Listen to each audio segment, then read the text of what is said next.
El movimiento rectilíneo uniforme o MRU es el movimiento más básico de la física.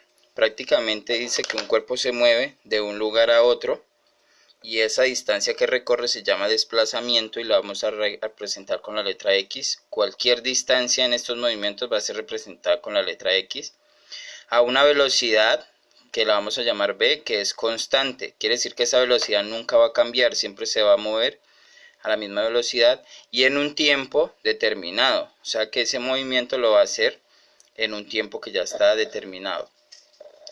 Para ello entonces decimos que hay una relación entre estos tres factores, que se representan con la X, con la B y con la T, y ello nos da tres fórmulas para poder hallar uno de esos valores conociendo los otros dos.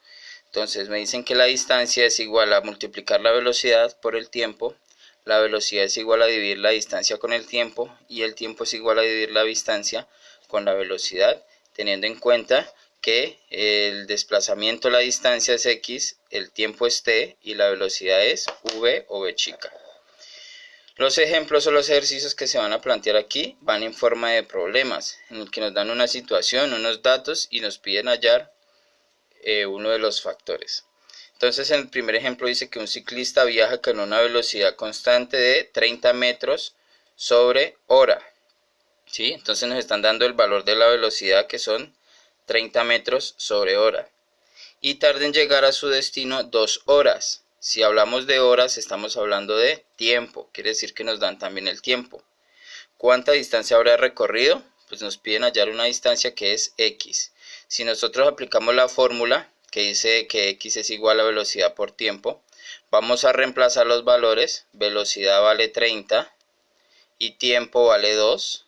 Entonces voy a hacer esa operación matemática y 30 por 2 me da 60. La unidad de medida son metros porque la velocidad viene en distancia de metros. La velocidad es una distancia sobre un tiempo. Entonces, como aquí estamos utilizando la unidad de medida de metros, la distancia va a ir en metros. Y esa sería la solución del problema. En otro ejemplo nos dice que un avión recorre una distancia de 210 kilómetros. Ya nos están dando la distancia. Y nos dan el tiempo, que es de 7 horas. Nos piden la velocidad de su recorrido. Entonces tenemos la distancia, el tiempo y nos piden la velocidad. Podemos utilizar la fórmula de velocidad que dice que la distancia la tengo que dividir con el tiempo. Entonces la distancia es 210 y el tiempo es 7. Si yo hago la división, entonces la velocidad me va a dar 30. Como la velocidad es una unidad de distancia sobre tiempo, entonces la distancia está en kilómetros y el tiempo está en horas. Quiere decir que la unidad de medida son kilómetros por hora. Y en el otro ejemplo nos dice que un atleta corre una distancia de 100 metros a una velocidad de 15 metros sobre segundo. Nos preguntan el tiempo en que tardó en hacer el recorrido.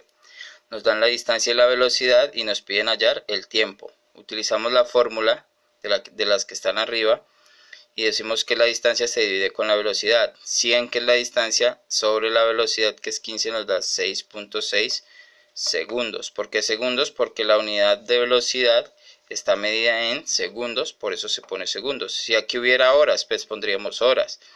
¿Sí? En el caso de arriba, si aquí hubieran metros, pues el valor de la unidad de medida nos daría en metros. Dependiendo de la unidad de medida que utilicemos, así mismo nos va a dar la unidad de medida final.